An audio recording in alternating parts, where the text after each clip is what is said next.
আসসালামু আলাইকুম, সবাইকে স্বাগতম নতুন আরো একটি ভিডিওতে। আমি এই মুহূর্তে আছি কালতা বাজার। আজকে আমরা যাব কালতা বাজার থেকে কুমিল্লা নগর পার্ক দেখতে। কালতা বাজার থেকে একটি অটো রিজার্ভ করে আমরা রওনা দিলাম নয়নপুর বাজারের উদ্দেশ্যে। কালতা বাজার এটি আমাদের অত্র এলাকার মধ্যে একটি স্থানীয় বাজার। এই বাজারে কম বেশি সবকিছু আপনারা পেয়ে যাবেন।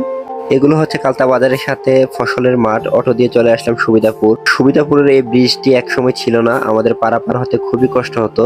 এখন ব্রিজটি থাকাতে আমরা সহজে পারাপার হতে পারি। ব্রিজটি বর্তমানে খুবই জর্জীর্ণ অবস্থায় আছে। চলে আসলাম সুবিধাপুর একেবারে মেইন রোডে। এখন আমরা যাব নয়নপুর বাজার। এটি হচ্ছে সুবিধাপুর বাস স্ট্যান্ড। এখানে এখন প্রচুর দোকানপাট হয়ে গেছে। এক সময় এত দোকানপাট এখানে ছিল না, এক দুইটা চায়ের দোকান ছিল। আমরা রওনা দিলাম নয়নপুরের উদ্দেশ্যে।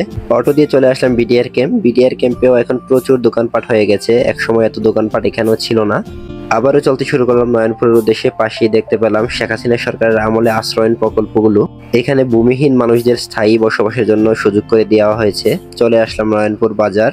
নয়নপুর বাজারটি আমাদের কসবা উপজেলার সর্বশেষ বৃহত্তর বাজার। এই বাজারটি অনেক পুরনো। এখানে গরু বাজারের বেশ সুনাম রয়েছে।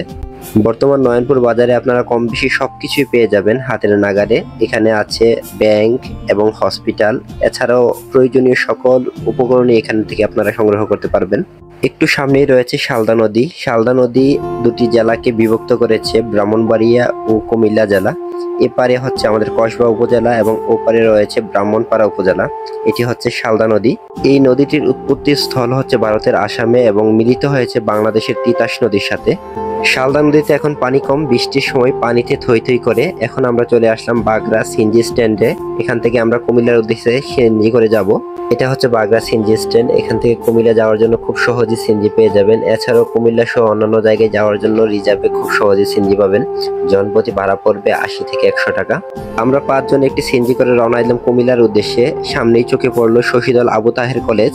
এই এলাকার একটি সুনামধন্য প্রতিষ্ঠান এই কলেজটি। কসবা উপজেলা থেকেও বেশ শিক্ষার্থী এখানে লেখাপড়া করে, এছাড়াও পার্শ্ববর্তী উপজেলা থেকে লেখাপড়া করে। সামনে যেতেই চোখে পড়লো কুটুমবাড়ি পার্ক। এটি শশীতল বাজারের সাথে অবস্থিত। শশীতল বাজারের সাথেই রয়েছে 3 লাখ পীরের দরগা। এর পাশেই রয়েছে শশীতল রেলওয়ে স্টেশন। স্টেশনটির লোকাল ট্রেন ব্যতীত অন্য কোন ট্রেন না থামলেও বেশ আইকনিক হিসাবে স্টেশনটি সাজিয়েছে। শশীদল উপজেলাটি একটি সীমান্তবর্তী উপজেলা। এই উপজেলাতে আপনারা চাইলে ঘুরতে আসতে পারেন। এই উপজেলাটি দেখতে সত্যিও খুব অসাধারণ, আমার কাছে ব্যক্তিগতভাবে সুন্দর লেগেছে। আপনারা চাইলে রেলওয়ে স্টেশনে ঘুরতে আসতে পারেন। রেলওয়ে স্টেশনটি খুবই সুন্দর। তারপর আমরা আবারও চলতে শুরু করলাম কুমিল্লার উদ্দেশ্যে।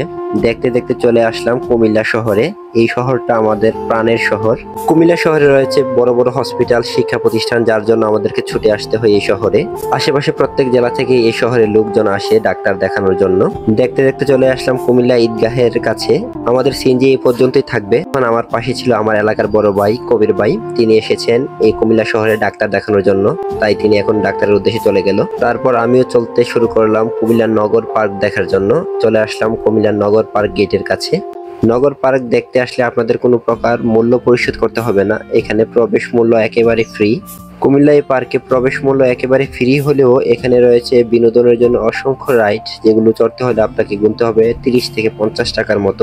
কুমিল্লা সিটি কর্পোরেশনের আওতাধীন নগর পার্কটি সর্বসাধারণের জন্য উন্মুক্ত, তাই আপনি চাইলে পরিবার নিয়ে ঘুরতে আসতে পারেন এই কুমিল্লা নগর পার্কে। এখানে শিশু, কিশোর ও সবার জন্য রয়েছে ভিন্ন রকমের রাইড। আপনি চাইলে এই রাইডগুলোতে ভ্রমণ করতে পারবেন। জনপ্রতি 30 থেকে 50 টাকার মধ্যে রাইডগুলো পেয়ে যাবেন।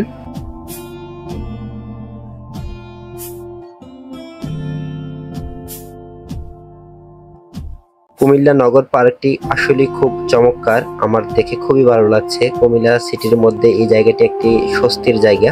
এখানে একেবারে গ্রামের ছোঁয়া রয়েছে। চারদিকে গাছ গাছালি, পাখির ডাক এবং বেশ নিরাপদ। তাই পরিবার নিয়ে ঘুরতে চাইলে চলে আসুন কুমিল্লা নগর পার্কে। নগর পার্ক দেখা শেষে আমরা যাচ্ছি কুমিল্লা অবকাশ দেখতে। এর পাশেই রয়েছে কুমিল্লা অবকাশ। কুমিল্লা অবকাশ গেটে ঢুকতেই দেখতে পেলাম কুমিল্লা অবকাশের পাশে রয়েছে একটি মসজিদ। এখানে আপনি চাইলে নামাজ পড়তে পারবেন।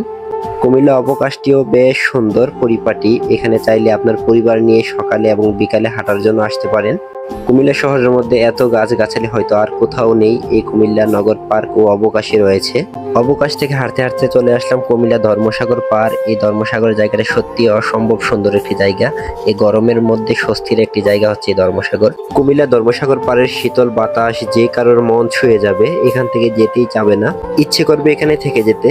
এই ধর্মসাগরে রয়েছে লম্বা ইতিহাস। জানা যায় ত্রিপুরার অধিপতি মহারাজা প্রথম 1458 সালে ধর্মসাগর খনন করেন। এই অঞ্চলের প্রজাদের সুপেয় পানির ব্যবস্থা করার জন্য এই ধর্মসাগর তিনি খনন করেন। তিনি প্রায় 32 বছর এই এলাকায় রাজত্ব করেন। 1431 খ্রিস্টাব্দ থেকে 1462 খ্রিস্টাব্দ পর্যন্ত তিনি এই এলাকায় রাজত্ব করেন। সে সময় মহারাজার ধর্মমালিকের নাম অনুসারে এর নাম রাখা হয় ধর্মসাগর। বর্তমানে এই জায়গাটি কুমিল্লা সিটি কর্পোরেশনের আওতাভুক্ত, জনসাধারণের জন্য একটি পর্যটক স্থান হিসেবে বিবেচিত। এখানে চাইলে আপনি গোসল করতে পারবেন এবং উপভোগ করতে পারবেন। সবাই এখানে যে যার মতো আনন্দ করছে, উপভোগ করছে। ধর্মসাগর পাড়ের বসে কেউ গল্প করছে, কেউ পরিবারের সাথে, কেউ বন্ধু বান্ধবের সাথে। আমার হাঁটতে বেশ ভালো লাগছে। এই জায়গাটা খুবই নিরিবিলি, আমার খুবই ভালো লাগছে। ভিডিওটি ভালো লাগলে শেয়ার করুন। ধন্যবাদ।